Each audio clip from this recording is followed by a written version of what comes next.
మీ పేరండి? మురళీ మనోహర్ అండి. ఏ ఊరు నుంచి వచ్చారండి? యాక్చువల్లీ మాదైతే ఇక్కడ విశాఖపట్నమే, బట్ మా పిన్ని వాళ్ళు భద్రాచలం నుంచి రావడం జరిగింది, తెలంగాణ. సో అంటే జనరల్ గా ప్రతి ఒక్కరిలో ఒక ఎంతూసియాజం అని ఉంటది, ఎందుకంటే ఎయిర్ ఫోర్స్ కానీ నేవీ ఇలాంటి వాటిలో ఏం జరుగుతుంది అన్నది మనం ప్రాక్టికల్ గా గ్రౌండ్ లెవెల్లో చూడకపోయినా సరే ఈ సీ హారియర్ మ్యూజియం ద్వారా సో మాకంటూ ఒక కొత్త ఎక్స్పీరియన్స్ అయితే కలిగింది. ఇట్స్ ఎ ఫెంటాస్టిక్ అని చెప్పుకోవాలి, ఎందుకంటే ప్రతి ఒక్కరం అనుకుంటాం అంటే వాళ్ళు పడే కష్టాలు మనకు అంతో కొంత తెలుస్తాయి, బట్ వాటి వెనక ఉన్నటువంటి ఎక్విప్మెంట్ ఎలా ఉంటుంది ఏంటి అన్నది డీటెయిలింగ్ చాలా బాగుంది. అండ్ వన్ మోర్ థింగ్ వచ్చేసి నాకైతే ఒక ద హిస్టరీ ఏదైతే మన నేవీ హిస్టరీ ఉందో అదంతా చాలా క్లియర్గా పోర్ట్రే చేశారు.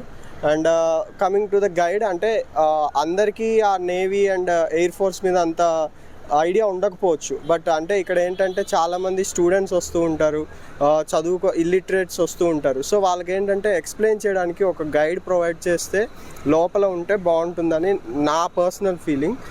ఓకే, ఇందులో ప్రత్యేకత ఏముందండి? ఇందులో అంటే రఫేల్ జెట్స్ కానీ, ఏదైతే రీసెంట్గా మన ఇండియన్ గవర్నమెంట్ తీసుకొచ్చినటువంటి రఫేల్ జెట్ కానీ, లేదా వాటికి సంబంధించినటువంటి ఎక్విప్మెంట్, ఫైటర్ పైలట్స్ ఎలాంటి డ్రెస్ కోడ్ ఉంటుంది, అలాగే వాళ్ళు సేవ్ చేసుకోవడానికి ఎలాంటి లైఫ్ సేవింగ్ మెథడ్స్ వాడుతూ ఉంటారు, ఇలాంటివన్నీ చాలా డీటెయిలింగ్గా అండ్ ఎక్స్క్లూసివ్లీ ఏదైతే ఆ ఫైటర్ జెట్స్ కానీ వాటి take off and take in లేదా గ్రౌండ్లోకి వచ్చేటప్పుడు ఎలాంటి మూమెంట్స్ ఉంటాయి, ఇవన్నీ చాలా ఇన్ డీటెయిల్గా ఎవ్రీ ఎక్విప్మెంట్ని ఇన్ డీటెయిలింగ్ చేసి చాలా క్లియర్గా మ్యూజియంలో పెట్టారు. సో ఇదైతే బాగుందండి. మనకున్న డిఫెన్స్ సిస్టమ్స్లో ఎయిర్ ఫోర్స్, నేవీ అండ్ ఆ మిలిటరీ జనరల్గా చూస్తూ ఉంటాం. మిలిటరీ అంటే మన డే టు డే యాక్టివిటీస్లో ఎలా ఒక విధంగా కనిపిస్తూ ఉంటుంది, but navy and air force అన్నవి జనరల్గా మన నార్మల్ సిటిజన్స్ కన్నవి చాలా దూరంగా ఉంటాయి. ఎప్పుడో నేవీ డే సెలబ్రేషన్స్లోనో లేదా రీసెంట్గా జరిగిన మిలాన్ వంటి అలాంటి ఫెస్టివల్స్ అలాంటి ఏమైనా జరుగుతూ ఉంటే స్పెషల్ ఫెస్ట్, వాటి సమయంలో మాత్రమే మనం కొంతవరకు ఎక్స్పీరియన్స్ చేయగలం.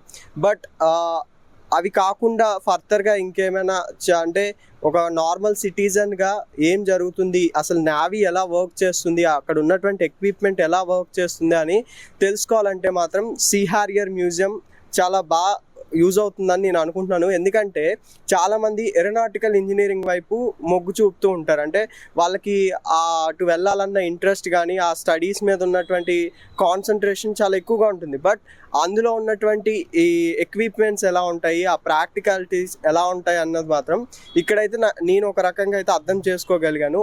దో I'm not an aeronautical engineering student, but నేను పర్సనల్గా నా పర్సనల్ ఒపీనియన్ ఏంటి అంటే ఇది ఏరోనాటికల్ ఇంజనీరింగ్ స్టూడెంట్స్కి ఇది ఒక ప్రాక్టికల్గా వర్క్ అవుతుంది.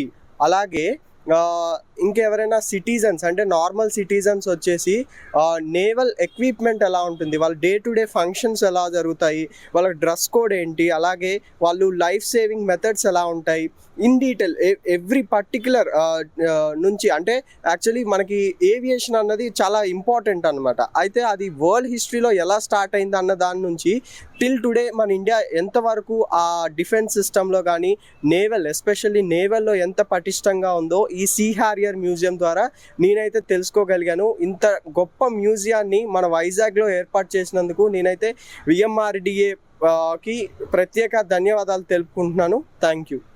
కేవి రావు అండి, ఇక్కడ ఇన్ఛార్జ్ ఈ ఫ్లైట్కి. ఇది మనము 1983లో యూకే నుంచి కొన్నాము.